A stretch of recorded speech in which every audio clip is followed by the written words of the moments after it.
ఏపీలో పింఛన్ తీసుకుంటున్న ప్రతి ఒక్కరూ తప్పకుండా తెలుసుకోవాల్సిన ముఖ్యమైన అప్డేట్ వచ్చింది. 2026 సంవత్సరానికి సంబంధించి ఆంధ్రప్రదేశ్ ప్రభుత్వం పింఛన్ల విషయంలో కొత్త రూల్స్ తీసుకొచ్చింది. ముఖ్యంగా అనర్హుల పింఛన్ల తొలగింపు ప్రక్రియను కఠినంగా అమలు చేయాలని నిర్ణయం తీసుకుంది.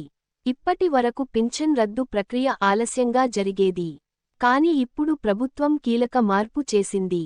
ఇకపై జిల్లా కలెక్టర్లకే నేరుగా పింఛన్ తొలగించే అధికారాలు ఇవ్వబడాయి.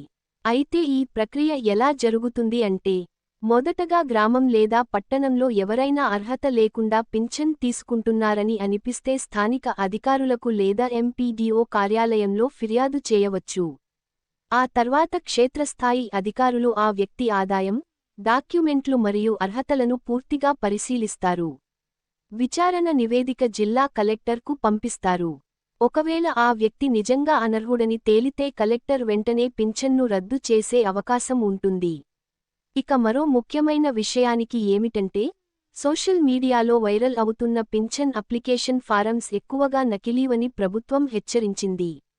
కొత్త పింఛన్ దరఖాస్తులు ప్రారంభమైనప్పుడు మాత్రమే గ్రామ లేదా వార్డు సచివాలయం ద్వారా అప్లై చేయాలి. అర్హత ఉన్నవారు ఎలాంటి భయం పడాల్సిన అవసరం లేదు. ఈ చర్యలు కేవలం అనర్హులను తొలగించి నిజమైన లబ్ధిదారులకు పథకం అందించడానికే ప్రభుత్వం తీసుకుంటోంది.